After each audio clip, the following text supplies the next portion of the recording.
What is going on, Sky Squad? We are back in the building and we got to talk about Porsha Williams because Porsha has tied the knot. Oh, yes.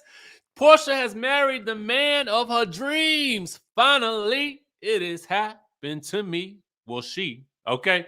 Happy Black Friday to all of you guys out there. Listen, if you're doing your holiday shopping, don't forget to head on over to amirin.com and get your CMOS 40% off. CMOS capsules, that is. This means you can pack them up, take it with you. They help with, got that little bloating on the inside of you. You know what I'm saying? That's one of the things. Just one of the benefits that it can help. Anyway, let's talk about Porsha. Let's talk about Porsha. Oh, and if you haven't subscribed to the channel, go ahead and do so. Let us take things over to our friends over at the Jasmine brand because this was one of the first places where I saw the news when I was on the road today. Okay. On the road, headed back to the DMV. Okay. And I saw this and it said, congrats to Porsha and Simon Guobadia. Today, the pair said, I do. We're told they got married at the Four Seasons in Atlanta. Sources also tell us the wedding guests weren't allowed to bring their phones, so it's likely that very few photos will surface online.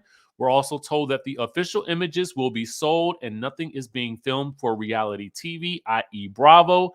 The former Real Housewives of Atlanta star and her fiance got a marriage license in August in Fulton County. Congrats to them.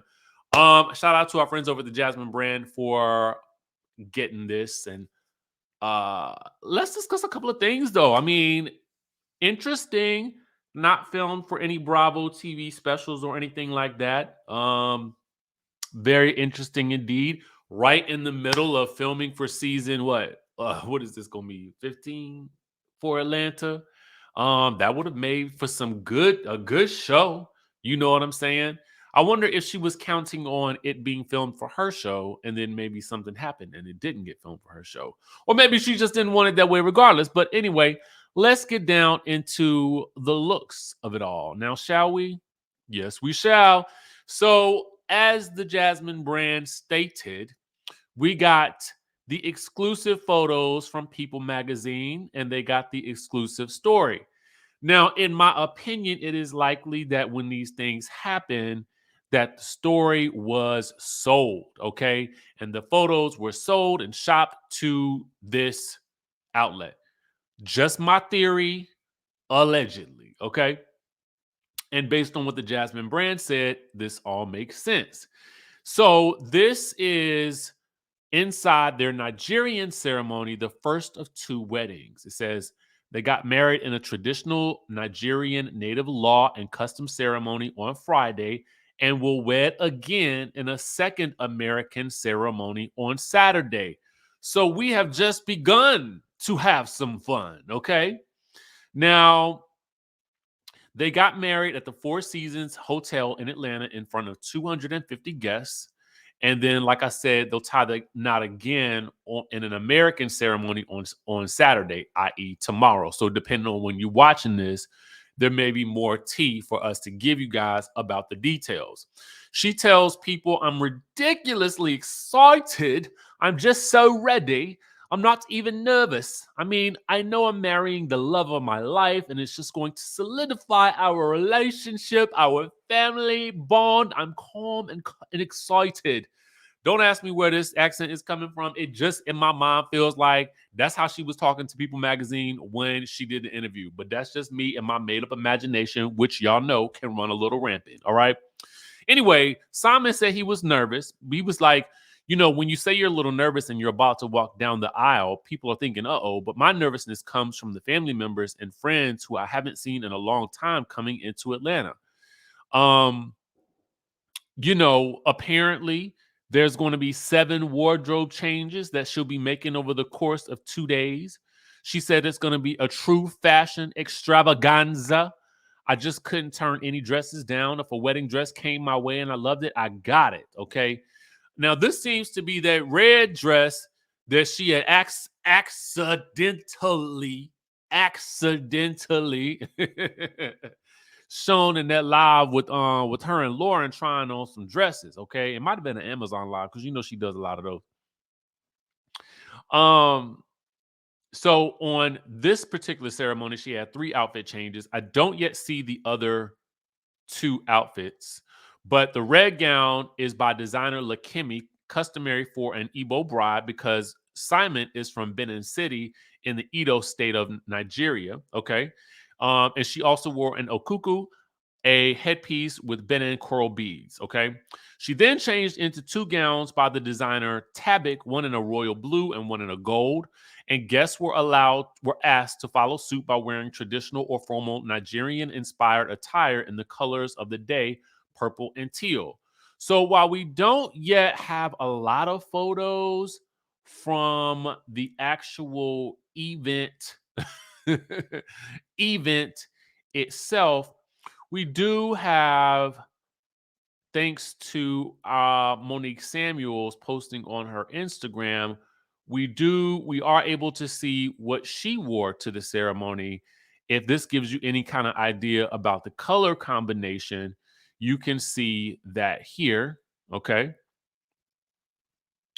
So that's the attire that was given for the color scheme. All right. Now, with regards to the color scheme, Porsha says this. Um, it says typically Nigerian, Yoruba, and Edo cultural attire for women includes iro and buba, a vibrant skirt and top that is usually heavily beaded. Women often accessorize with a gele, an ornate head wrap, and by carrying a fan. Men, meanwhile, wear an agbada, an oversized caftan designed from guinea or lace, and a hat made of asoke fabric. If I mispronounce any of those things, listen, charge it to my mind and not my heart. I've been driving all day. Okay. Now, apparently they provided the cultural fabric to wear to their family members' clothing for the day. And with the fabric, each family member could choose how they wanted to design it. Porsha says this was a huge undertaking, and she says she personally chose the fabrics that they were going to be wearing, including their head wrap, their gele. I chose all of the colors, everything. I should be a stylist after this. She says it's going to be interesting to see people's take on the fabric. It's going to be a beautiful expression of fashion, love, and family.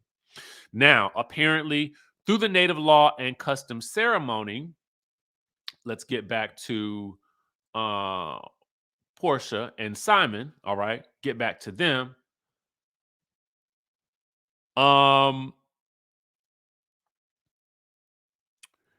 she says that, oh, the ceremony was led by a spokesperson from each side of the couple's family. Traditional Benin singers and dancers performed.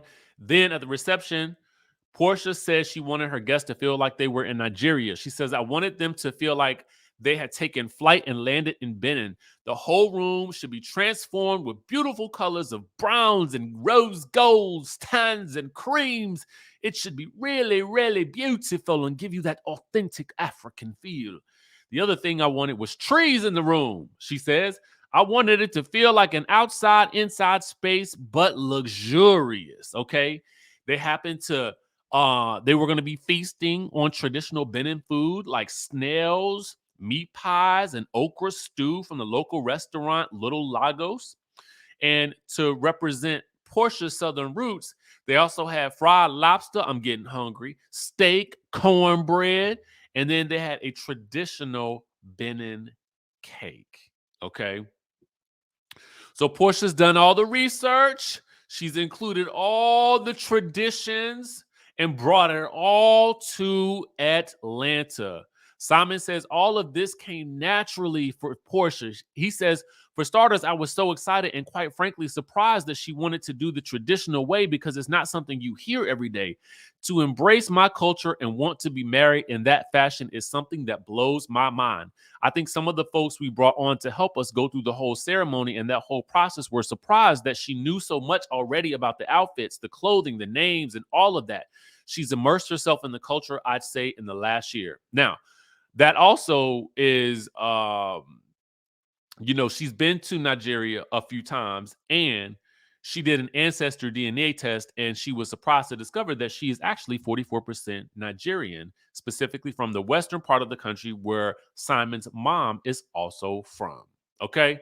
So those are the details on Porsha and her nuptials. Listen, were you there? Were you in the building? Did you want to be in the building?